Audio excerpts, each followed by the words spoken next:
I walked into Chez Laurent 20 minutes late, spotting my family at the corner table immediately. My sister Emma was already holding court, her voice carrying across the restaurant as she gestured dramatically with her wine glass. Her fiancé, Marcus, sat beside her nodding. Along with that practiced smile wealthy people use when they want to appear interested. My parents looked uncomfortable in their Sunday best, clearly out of place in this upscale establishment. Emma noticed me first, her face lighting up with that particular gleam she got whenever she sensed an opportunity to perform. She stood up, spreading her arms wide in mock celebration, and announced loudly enough for nearby tables to hear, "Look everyone, my little brother finally decided to show up. Sorry we're late starting the celebration, but Jed here was probably busy with some very important filing." The laughter that followed Emma's announcement felt like needles in my chest, but I forced myself to remain calm as I took the empty seat across from her. This was nothing new. Emma had been the star of our family since childhood, the one who effortlessly drew attention and praise while I quietly worked my way through school with my head down and my mouth shut. Our parents had always marveled at Emma's social skills, her ability to charm teachers and neighbors alike. She was homecoming queen, student body president, the daughter who brought home boyfriends they could brag about to their friends. Meanwhile, I spent my teenage years buried in law books, working nights at the local grocery store to save money for college applications. When Emma got into State University on a partial cheerleading scholarship, the whole neighborhood heard about it. When I received a full academic scholarship to Harvard, my parents quietly mentioned it to a few close relatives. So Marcus, Emma continued, settling back into her seat with theatrical flair, "This is the brother I told you about, the one with the very stable government job." She emphasized the word stable in a way that made it sound like code for boring and dead end. "Jed works downtown in one of those big official buildings doing very important paperwork." Marcus extended his hand across the table with the confident grip of someone accustomed to closing deals. His Rolex caught the restaurant's ambient lighting, and his tailored suit probably cost more than most people's monthly rent. "Emma's told me so much about you," he said, though his tone suggested the information hadn't been particularly flattering. "Investment banking keeps me pretty busy, but I always respect people who choose the public sector. Takes a certain kind of person to be satisfied with that level of income." The condescension in his voice was subtle but unmistakable. I shook his hand and managed a neutral smile, remembering countless similar interactions over the years. People made assumptions based on limited information, and I had learned long ago that correcting those assumptions often created more problems than it solved. "Tell Marcus about your apartment," Emma urged, her eyes sparkling with mischief. "It's so quaint, very minimalist. You know, when you can't afford much furniture, less really is more." Our father shifted uncomfortably in his chair, clearly wishing Emma would dial back the cruelty, but lacking the authority or confidence to intervene. Our mother focused intently on her salad, a familiar coping mechanism from years of family dinners that turned into Emma showcases. "I like simple living," I replied quietly, which only seemed to encourage Emma further. "Simple is definitely the word," she laughed, reaching over to pat Marcus's arm. "Jed's always been the practical one in the family, never one to reach too high or dream too big. Some people are just natural followers, you know. They find their comfortable little niche and stay there forever." Marcus nodded along, though I caught him studying my face with slightly more interest than his casual demeanor suggested. "What exactly do you do in the courthouse district?" he asked. "I mean, specifically, administrative work." I answered, which was technically true if you considered running a federal courthouse to be administrative in nature. "See?" Emma clapped her hands together delightedly. "I told you he was modest about it." Though honestly, there's not much to be immodest about, is there? But Jed's always been the type to make the best of whatever situation he finds himself in.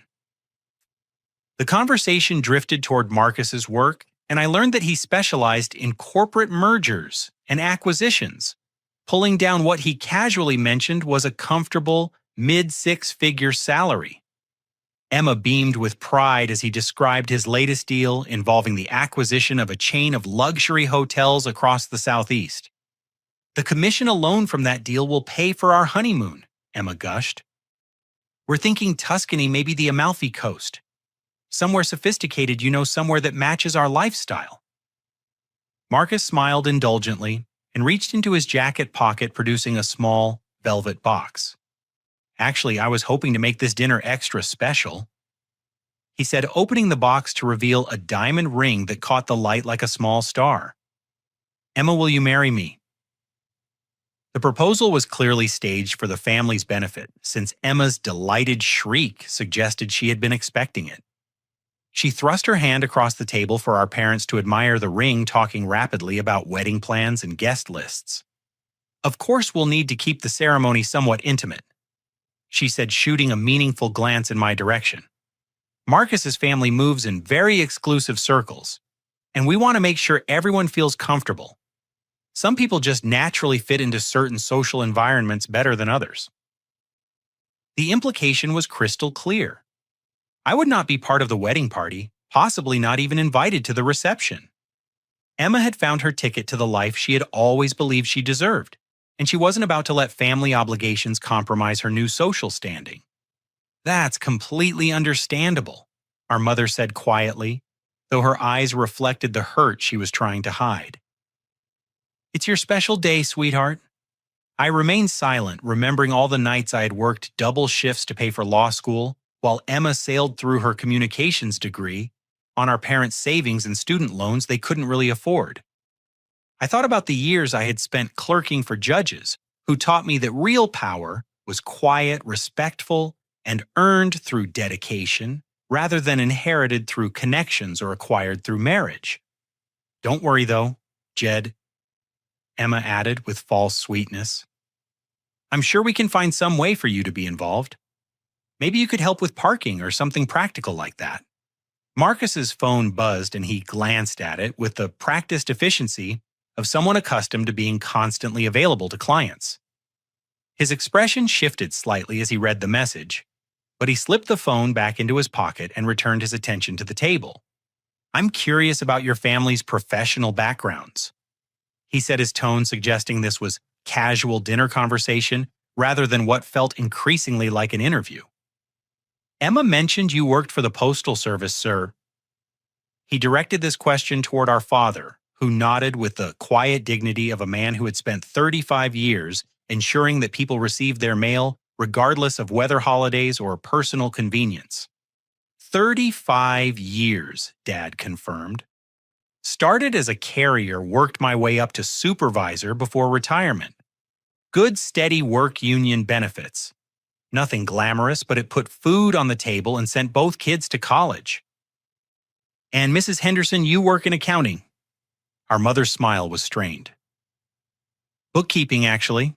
Part-time for a small medical practice. Dr. Morrison's office on Maple Street. I help with billing and insurance claims." Marcus nodded with the polite interest of someone mentally categorizing people into professional hierarchies. In his world, postal workers and part-time bookkeepers were invisible service providers, the people who made his comfortable life possible, but whom he never actually had to consider as equals. It's wonderful how Emma turned out so ambitious, despite humble beginnings. He said, apparently intending this as a compliment. "She's got natural leadership instincts, real executive potential." Emma practically glowed under this praise, sitting up straighter and unconsciously mimicking Marcus's confident posture. "I've always known I was meant for bigger things," she said. "My marketing director position is really just the beginning. Marcus thinks I could easily transition into luxury real estate or maybe corporate communications. The key is networking." Marcus explained, his voice taking on the tone of someone delivering obvious wisdom to people too simple to have figured it out themselves. "Success is about positioning yourself around the right people, learning from those who have already achieved what you want to achieve. You can't let family loyalty hold you back if they're not operating at your level." The cruelty of this statement, delivered so casually while our parents sat right there, left me momentarily speechless. Emma nodded eagerly, apparently oblivious to the fact that Marcus was essentially telling her to abandon the people who had sacrificed everything to give her opportunities. Exactly, she agreed.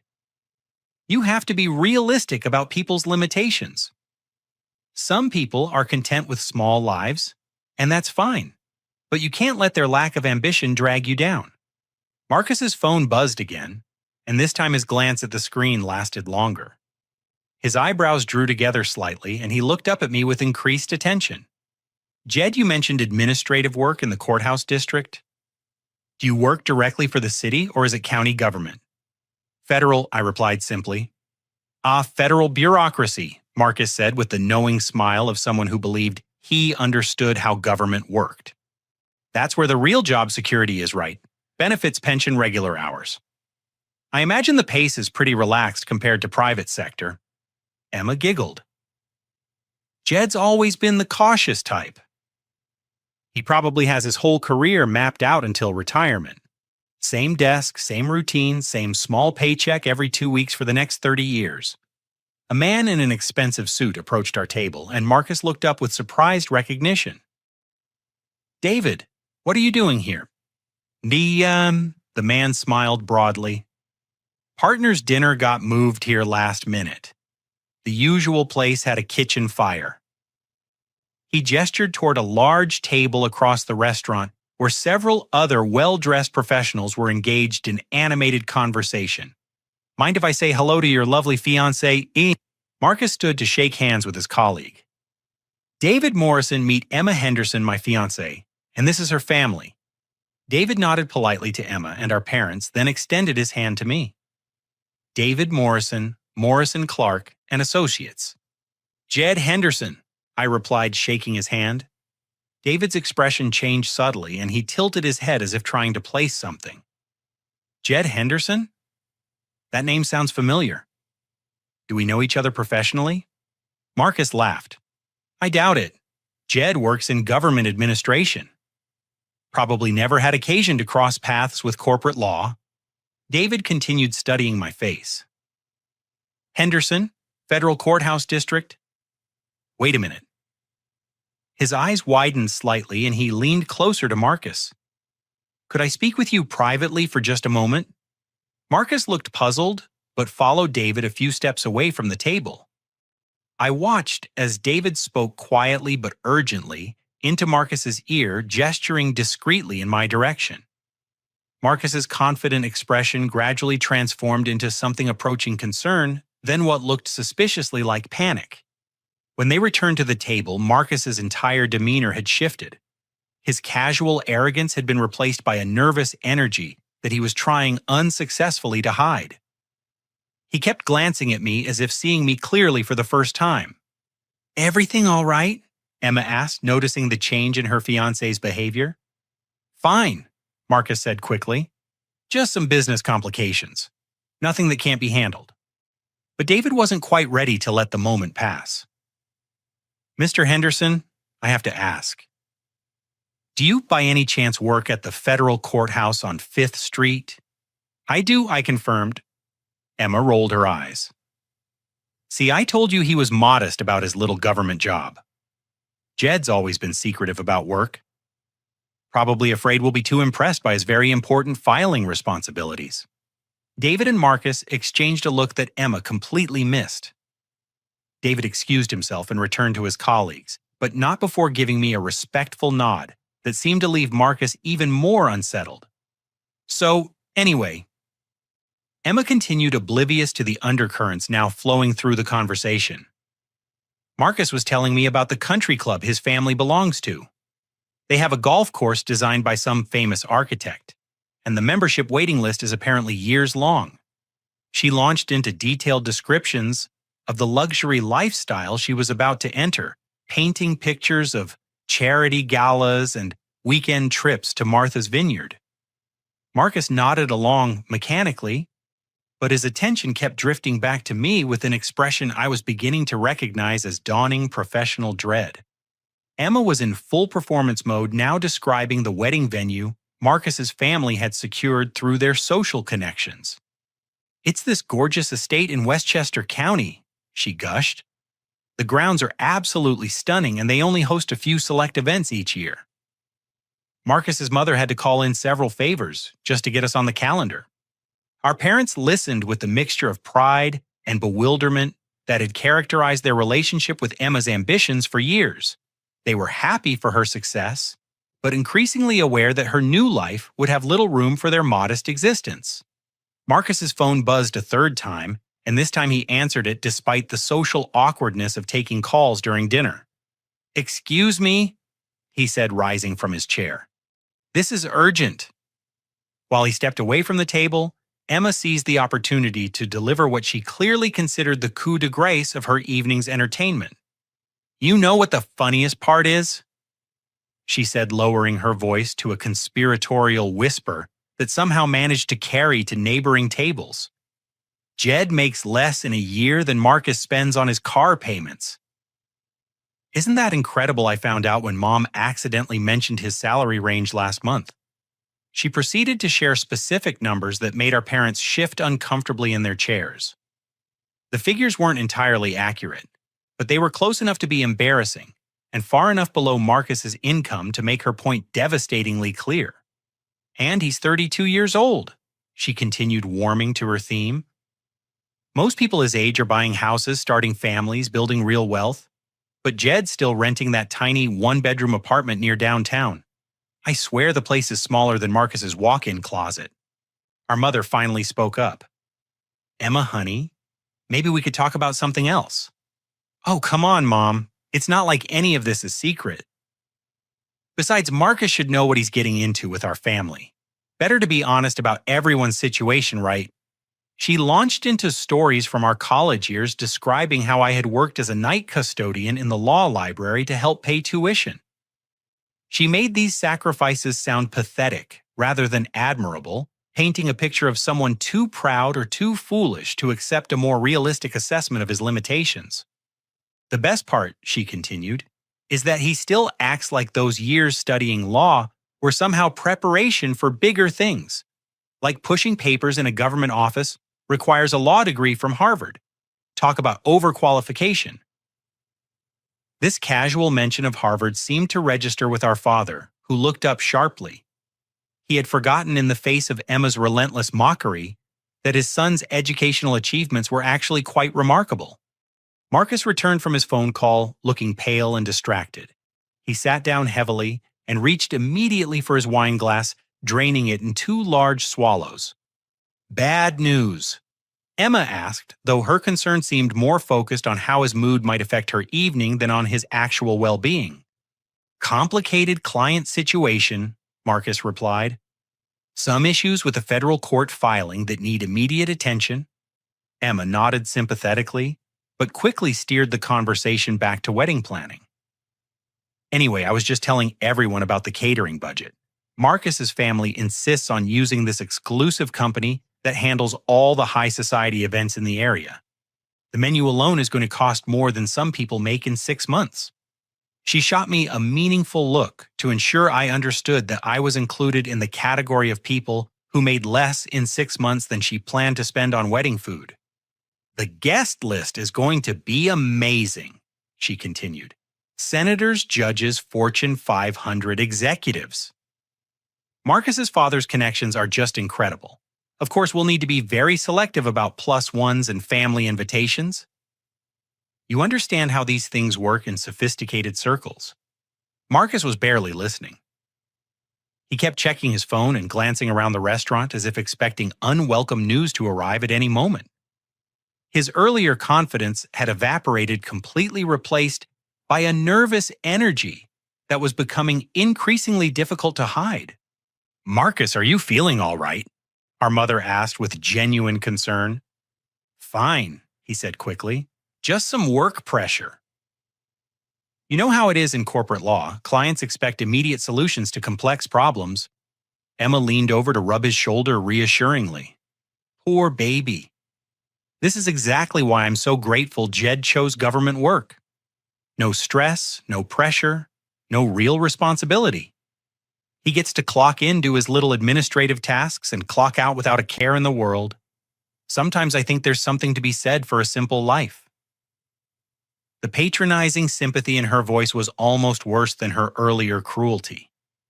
She genuinely believed she was being generous by finding positive aspects to my supposed mediocrity. Marcus looked directly at me for the first time since David's whispered conversation. "Jed, I have to ask, what exactly do you do at the federal courthouse? I mean, what's your specific job title?" Emma laughed before I could answer. "Oh, don't encourage him to get all official about it. Jed always makes his work sound more important than it really is.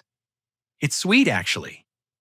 He talks about cases and proceedings, like he's actually involved in the legal process instead of just maintaining the filing systems. I'd like to hear from Jed directly." Marcus insisted, his voice carrying a tension that Emma continued to misread completely. The entire table fell silent, waiting for my response. Emma wore an indulgent smile, clearly anticipating another opportunity to demonstrate the gap between my aspirations and my reality. Our parents looked uncomfortable but curious, and Marcus watched me with an expression that suggested he already suspected what I was about to say, but desperately hoped he was wrong. I looked around the table at my family, taking in Emma's expectant smirk, our parents' confused concern, and Marcus's barely concealed anxiety. The moment felt suspended in time, heavy with years of accumulated assumptions and misunderstandings. "Judge," I said simply. The word fell into the silence like a stone into still water. Emma's smile froze on her face, unsure whether this was a joke she was supposed to laugh at. Our parents looked puzzled, trying to process information that didn't fit their understanding of their son's life. And Marcus went completely white, his wine glass stopping halfway to his lips. "Very funny," Emma said after a moment, forcing a laugh that sounded increasingly hollow. "What's next? Are you going to tell us you're Judge Judy?" "Come on, Jed. We all know what you really do." But Marcus wasn't laughing. He set his wine glass down with shaking hands and stared at me with the expression of a man watching his career flash before his eyes. "United States District Judge for the Southern District of New York." I continued quietly.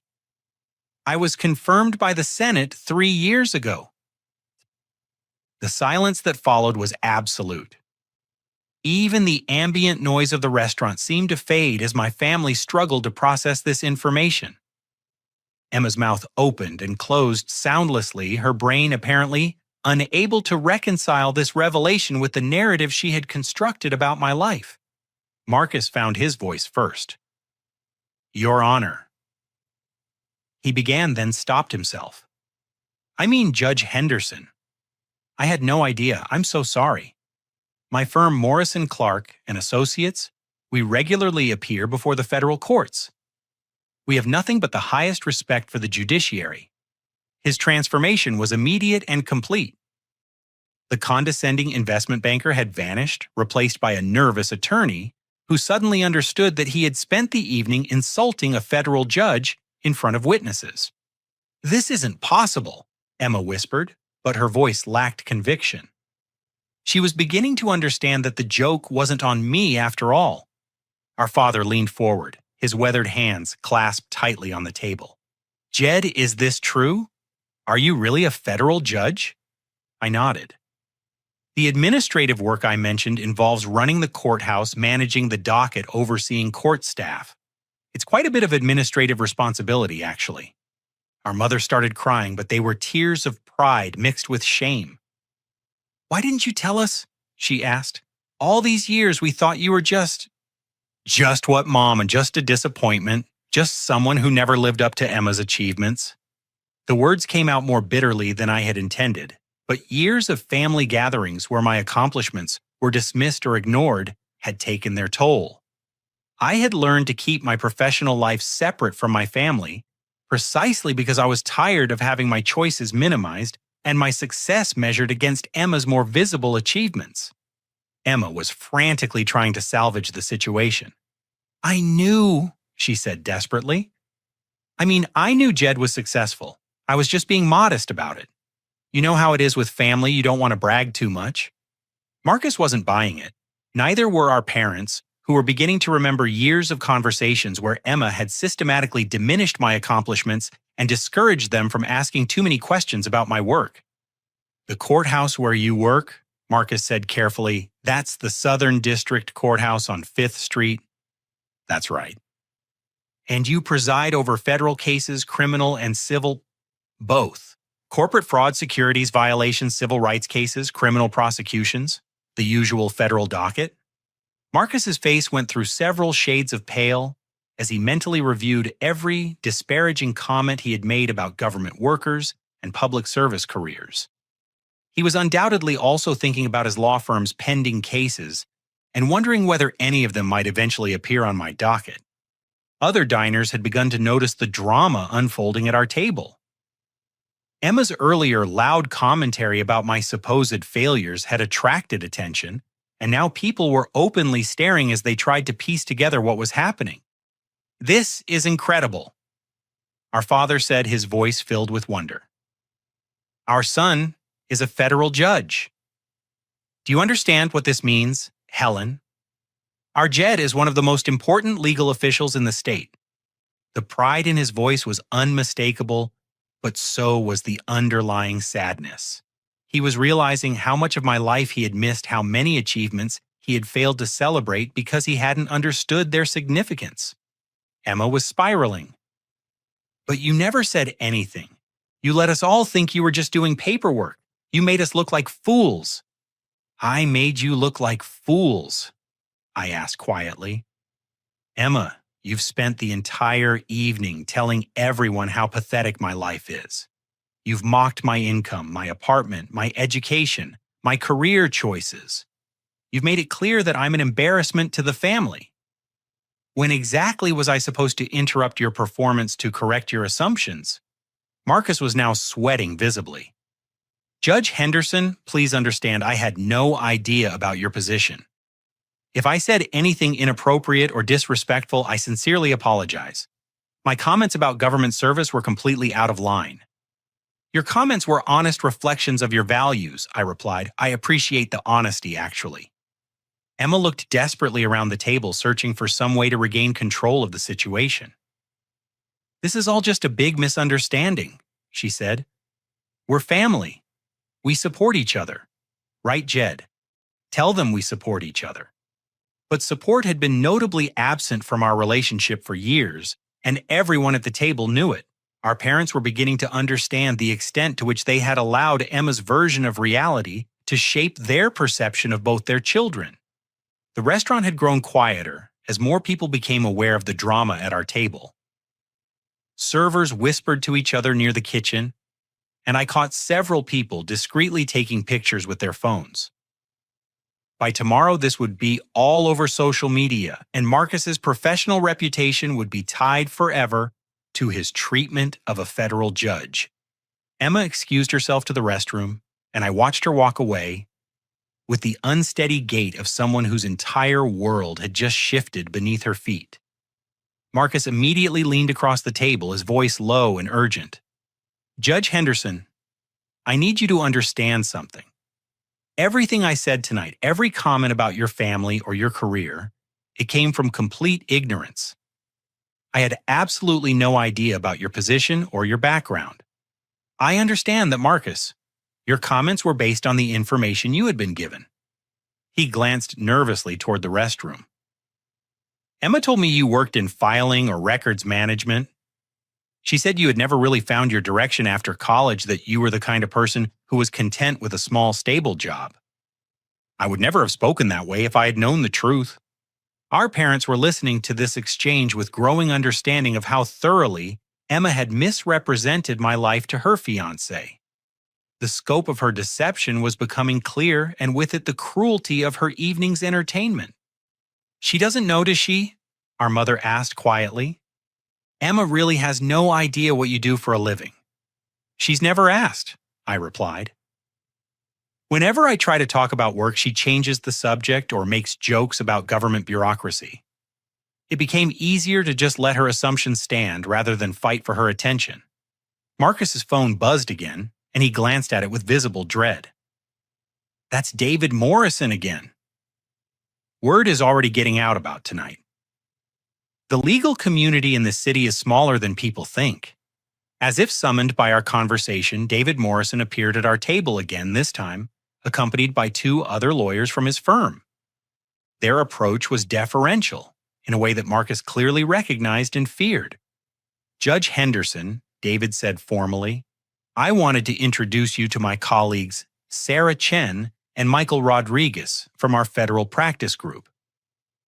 The introductions were handled with the professional courtesy that attorneys always showed to federal judges, but I could see the confusion in their eyes as they tried to reconcile my presence at this family dinner with the gossip that was undoubtedly already circulating about Marcus's behavior. We were just discussing the Pemberton Industries case, Sarah mentioned. The one where you issued that landmark ruling on corporate disclosure requirements. Brilliant legal reasoning, Your Honor. Emma returned from the restroom to find 3 attorneys treating her brother with the kind of respect usually reserved for visiting dignitaries. Her attempt to reinsert herself into the conversation was painful to watch. Oh, good, you've met my brother, she said brightly. Jed and I were just talking about how proud the family is of his success. I've been telling Marcus for months that Jed was being modest about his achievements. The lawyers exchanged glances. They were clearly aware that Marcus had been complaining about his fiancé's loser family for weeks. Emma's transparent attempt to rewrite history wasn't fooling anyone. Actually, Michael Rodriguez said carefully, we were hoping to discuss some procedural questions about upcoming federal filings if you have a moment, Your Honor. Emma beamed as if she were personally responsible for facilitating this important legal consultation. Of course, Jed loves talking about work. Don't you, Jed? He's always been so dedicated to public service. The revisionist narrative she was constructing on the fly would have been amusing if it weren't so desperately sad. She was scrambling to reposition herself as the supportive sister who had always recognized my potential, but everyone at the table had witnessed her systematic cruelty throughout the evening. Marcus was growing increasingly agitated as more of his colleagues became aware of the situation. His phone was buzzing constantly now, and I could see him mentally calculating the professional damage he had inflicted on himself.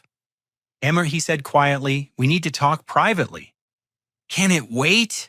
She asked, still basking in the reflected glory of suddenly having an important brother. This is such a wonderful family moment. No, it can't wait. The tone of his voice finally penetrated her euphoria, and she looked at him with the first genuine concern she had shown all evening. Is something wrong? Marcus stood up and walked toward the restaurant's entrance, clearly expecting her to follow. Emma hesitated, torn between her desire to continue playing the role of proud sister and her growing awareness that her fiancé was seriously upset. I'll be right back, she said to the table. We're probably just discussing wedding details. But through the restaurant's large windows, we could all see that the conversation outside was anything but celebratory. Marcus was gesticulating angrily, while Emma stood frozen in apparent shock. Their body language told the story of a relationship in crisis. Our father reached across the table and touched my hand. Son, I owe you an apology. We both do. We let Emma convince us that your quiet nature meant you weren't successful. We should have asked more questions. We should have been more supportive. You raised me to work hard and treat people with respect, I replied. That's what led to whatever success I've achieved. You did everything right. Our mother was still crying, but now her tears seemed to be equal parts pride and regret. All those times you tried to tell us about important cases or legal precedents, and we just nodded politely and changed the subject. We thought you were trying to make your job sound more interesting than it was. The lawyers had discreetly withdrawn to give our family privacy, but their presence in the restaurant ensured that news of the evening's events would spread quickly through the legal community. Marcus's reputation was already damaged beyond repair. Emma returned alone, her face streaked with tears, and her confident demeanor completely shattered. She collapsed into her chair without looking at anyone. "He broke up with me," she announced to the table. "Marcus said I'm cruel and dishonest, and that tonight proved we have incompatible values. He said his family was right to have concerns about my background." The irony was devastating. Emma's attempt to demonstrate her superiority over her family had destroyed her chance to escape that background. Her cruelty toward me had cost her the relationship she valued above everything else. He said I humiliated a federal judge in public, and that everyone in the legal community will know about it by morning. He said I made him look like an idiot, and that his firm's reputation could be affected. Our parents looked stricken, unsure how to comfort their daughter, while also processing their own feelings about her behavior.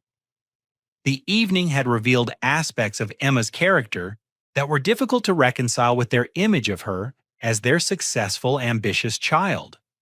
"Emma," I said gently, "I'm sorry about Marcus. But you need to understand that this isn't my fault. Your relationship ended because of choices you made, not because I revealed information about my career." She looked up at me with eyes full of anger and pain. "You could have stopped this. You could have told me who you were before I embarrassed myself." "When?" I asked. "When you were mocking my education? When you were sharing details about my income? When you were explaining to your fiancé why I wasn't good enough to be in your wedding? At what point was I supposed to interrupt your performance?" The truth was harsh, but necessary. Emma had created this situation through years of systematic cruelty, and she needed to understand that actions had consequences even within families. The ride home was conducted in heavy silence. Emma's car had refused to start in the restaurant parking lot, adding mechanical failure to her evening of personal disasters. She sat in the backseat of our parents' car, staring out the window at the passing streetlights with the hollow expression of someone whose entire worldview had just collapsed. Our father kept glancing at me in the rearview mirror, and I could see him processing decades of assumptions about his children.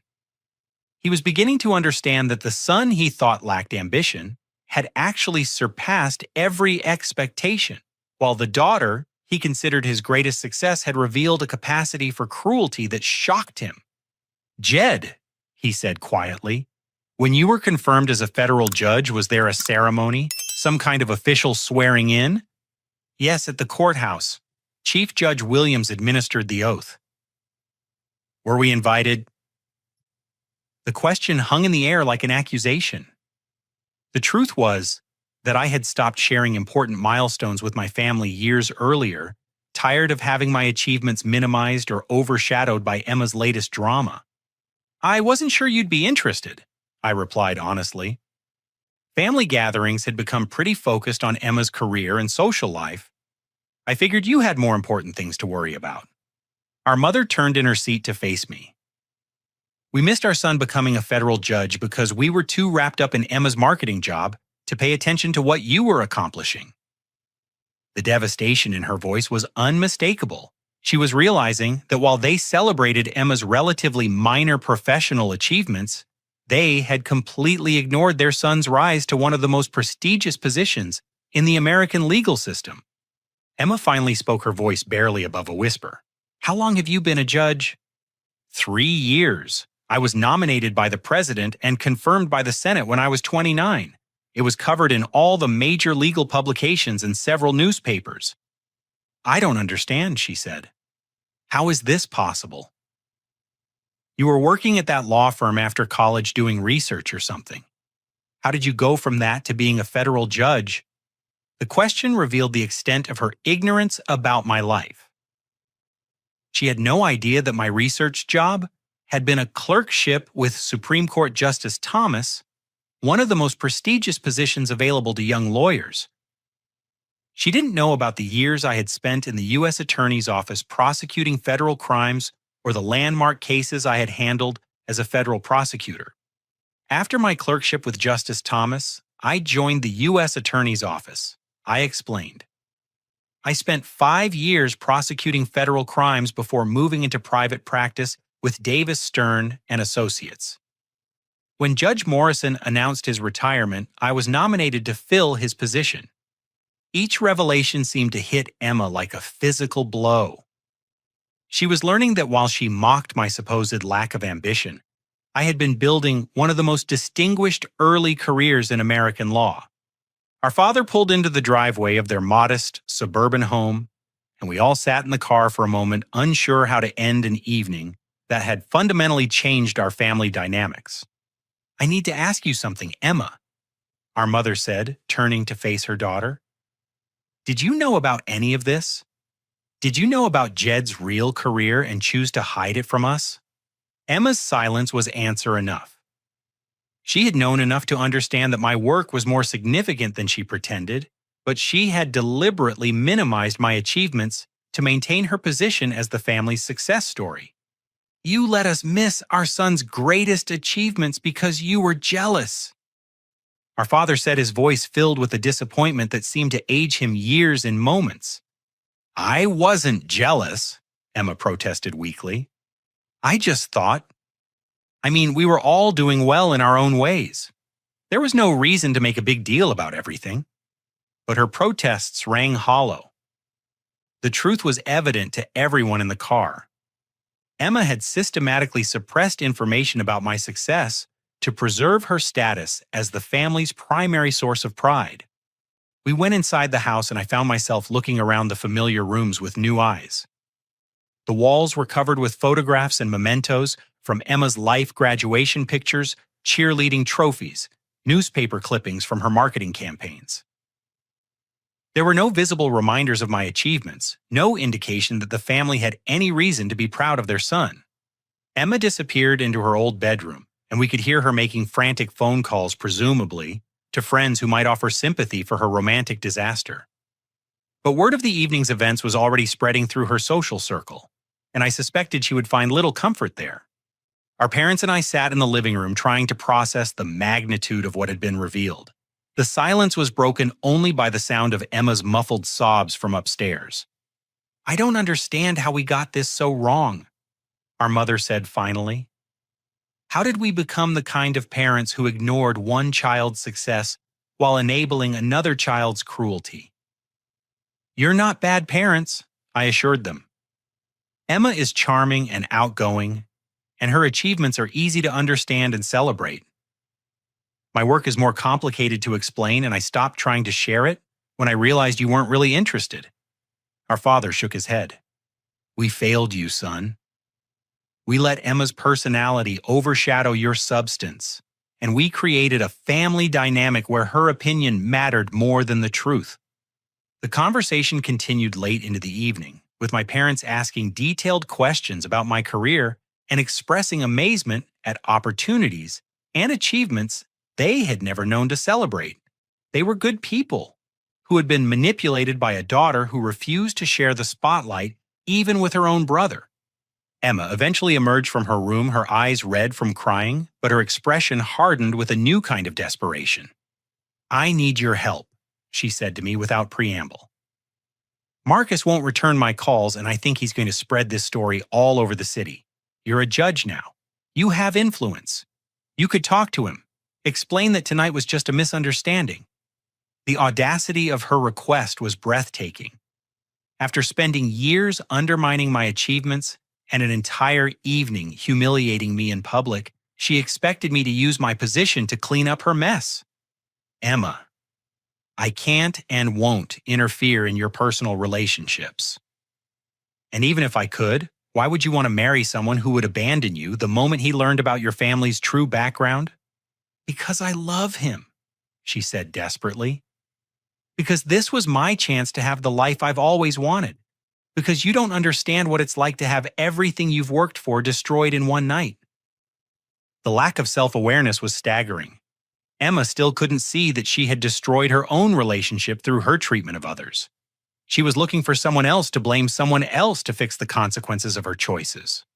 Our parents exchanged a look that suggested they were finally seeing their daughter clearly for the first time in years.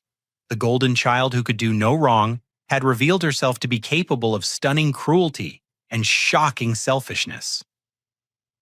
The next morning brought a reckoning that none of us had anticipated. I arrived at my parents' house to find Emma sitting at the kitchen table, with her laptop open, her face pale with a different kind of shock than the night before. "I've been researching you," she said without looking up from the screen. "I found articles about cases you've presided over, legal journals, discussing your rulings, news stories about your nomination and confirmation. Jed, you're actually famous in legal circles." She scrolled through page after page of professional recognition Supreme Court clerkship announcements and coverage of high-profile cases I had handled. The scope of my achievements laid out in black and white seemed to overwhelm her completely. "You turned down partnerships at 3 major law firms to become a federal prosecutor." She continued reading from one article. "You graduated first in your class from Harvard Law School. You wrote law review articles that are still cited as precedent.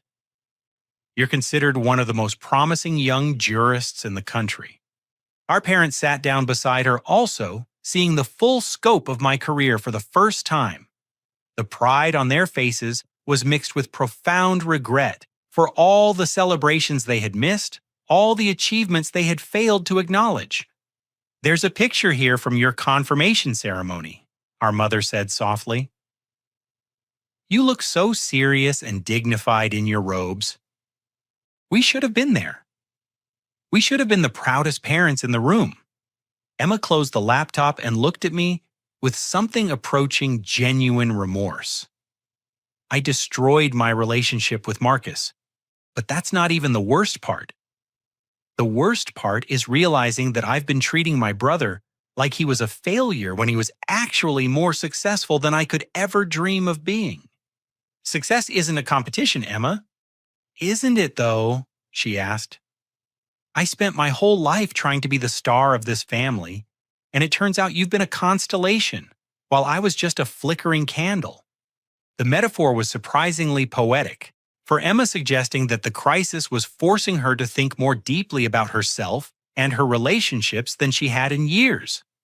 "I need to ask you something honestly," she continued. "How many times did you try to share your accomplishments with us, only to have me dismiss them or change the subject?" I thought about it carefully. "Hundreds, probably. Every family gathering where I mentioned work, every time I tried to explain why I was passionate about the law, every achievement I hoped might finally earn your respect, or at least your attention. And I shut you down every time. Usually with a joke about government bureaucracy or a comment about how boring legal work must be." Emma put her head in her hands. "I've been a terrible sister. Not just inconsiderate or selfish, but actively cruel. I turned our parents against you without them even realizing it was happening. Our father spoke up. That's not entirely your fault, sweetheart. We should have been paying closer attention. We should have asked more questions and made our own judgments about both of our children's lives. But I made it easy for you to ignore Jed," Emma said. "I monopolized every conversation, made every gathering about my life and my achievements. I created a family dynamic where there wasn't room for anyone else to be successful or important. The honesty was painful, but necessary." Emma was finally confronting the reality of her behavior and its impact on the people who loved her most. "The worst part," she continued, "is that I think I knew. Deep down, I think I always suspected that Jed was more successful than he let on. But I didn't want to know the truth because it would have meant admitting that I wasn't the special one anymore." Our mother reached over and took Emma's hand. "You're both special, sweetheart. You're both successful in different ways. We just lost sight of that somehow." "No, Mom, I lost sight of it. I made sure you lost sight of it too." Emma's phone buzzed with a text message, and she glanced at it with visible dread. "That's my supervisor at work. She wants to see me first thing Monday morning. Apparently word about last night has reached my office." The professional consequences were beginning to manifest. Emma's marketing firm regularly worked with legal clients, and her public humiliation of a federal judge would not be viewed favorably by partners who depended on maintaining good relationships with the legal community. "I'll probably lose my job," she said quietly. "The irony is perfect. I spent the whole evening mocking Jed's career, while mine was being destroyed by my own behavior. You might not lose your job, I said, but you'll probably face some difficult conversations about professional conduct and client relations. Emma nodded. I deserve whatever happens. I just wish I could undo last night. Not because of the consequences, but because I hate knowing that I'm the kind of person who could treat her own brother that way. The regret seemed genuine, which was more than I had expected from someone who had rarely shown remorse for her actions in the past. Crisis had a way of forcing people to confront aspects of themselves they preferred to ignore. Over the following weeks, Emma did indeed face professional consequences. Her firm placed her on probation after several clients expressed concern about her judgment and character. Marcus spread word of the incident throughout his social circle, ensuring that Emma's reputation suffered in precisely the circles she had been so eager to join. But something unexpected happened during this period of professional and social exile. Emma began volunteering at a legal aid clinic initially as a way to demonstrate her commitment to legal ethics, but gradually developing a genuine interest in helping people who couldn't afford quality legal representation. She started taking night classes in paralegal studies, discovering that she had more intellectual curiosity than she had ever allowed herself to explore. Her marketing skills proved valuable in helping the clinic communicate more effectively with clients and donors. 6 months after our disastrous family dinner, Emma met Thomas Rivera, a public defender, who was immediately impressed by her dedication to social justice causes. Their relationship developed, slowly built on shared values rather than social aspirations. Our parents began attending my speaking engagements and court ceremonies, making up for years of missed opportunities to celebrate my achievements. They learned to ask informed questions about my work and to take pride in their son's contributions to American jurisprudence. The family dinners that resumed several months later were different from anything we had experienced before. Conversations were more balanced, with each person's accomplishments and interests receiving genuine attention and respect. Emma had learned to listen as much as she talked, and our parents had learned to value substance over style.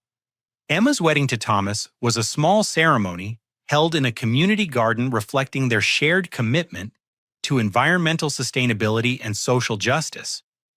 I had the honor of walking her down the aisle, symbolizing not just our renewed relationship, but the family's commitment to supporting each other's authentic selves rather than projected images of success.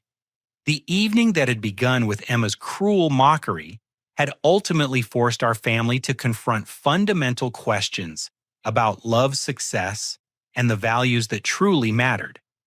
We learned that genuine achievement required integrity and service to others, not just personal advancement at any cost.